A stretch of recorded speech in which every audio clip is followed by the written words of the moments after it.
আমার স্বামীর সাথে আমার সম্পর্ক ভালো না, আখেরাতে কি আমি তার সাথেই থাকতে হবে? তার পরিবর্তে কি আমি অন্য কাউকে বেছে নিতে পারবো?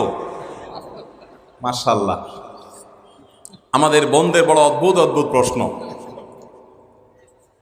দেখেন, এই কপাল পড়া স্বামী কত খারাপ হলে এই ভদ্র মহিলা জান্নাতেও তার সাথে থাকতে রাজি না।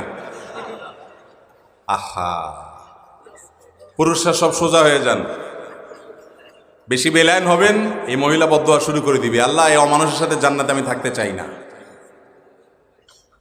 আল্লাহ আমাদেরকে হেফাজত করুন।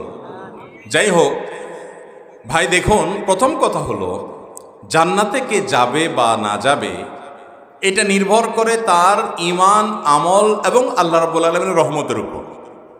আল্লাহ তাআলা যদি কারোর প্রতি রহমত করেন তিনি জান্নাতে যাবেন। এমনও হতে পারে কোন স্ত্রী তার আপন আমল দ্বারায় তিনি জান্নাতে চলে গেলেন, স্বামী তার বদামলের কারণে তিনি জাহান্নামে যাবেন। হতে পারে কি পারে না?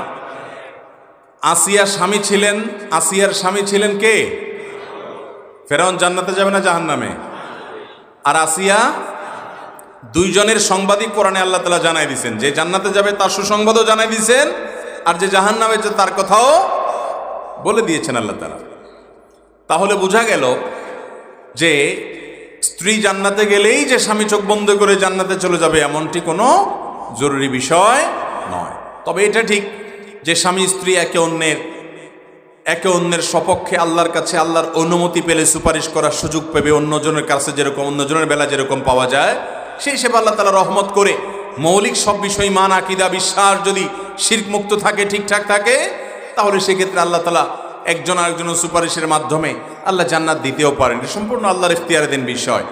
তবে এই প্রশ্নের মূল কথা হলো বা শেষ কথা হলো যে জান্নাতীদেরকে আল্লাহ তাআলা জান্নাতে যে ঢুকাবেন, তাদের অন্তরে আল্লাহ তাআলা বলেছেন ওয়ানাযা'না মা ফি সুদুরহিম মিন গিল, জান্নাতীদের অন্তর গিল, হিংসা, বিদ্বেষ, শত্রুতা যা আছে এগুলো সব বের করে দিয়ে তাদেরকে ফ্রেশ করে আল্লাহ জান্নাতে ঢুকাবেন।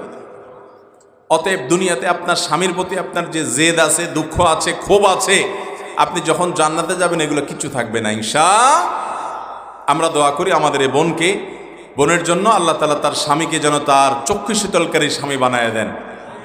যদি ভদ্রলোক অমানুষ হয়ে থাকে আল্লাহ যেন তাকে মানুষ বানায় দেন, আর এই বোনটাকে যেন সবর এবং ধৈর্য ধারণ করার তৌফিক দান করেন। অতএব স্বামী হিসাবে আমাদের ভালো থাকার চেষ্টা করতে হবে। ভাই, আপনারা সবাই একটা হাদিস জানেন, নবী করিম সাল্লাল্লাহু আলাইহি সাল্লাম বলেছেন খায়রুকুম লি আহলিহি ওয়া আনা খায়রুকুম লি আহলি। তোমাদের মধ্যে সবচেয়ে ভালো মানুষ কে? এই যে এত বিশাল বড় প্যান্ডেলে এত হাজার হাজার মানুষ, আমাদের এই মানুষগুলোর মধ্যে ভালো মানুষ কারা? নবী করিম সাল্লাল্লাহু আলাইহি সাল্লাম বলেছেন, যারা বিয়ে শাদী করে ফেলেছেন তাদের মধ্যে ভালো মানুষ হলেন তারা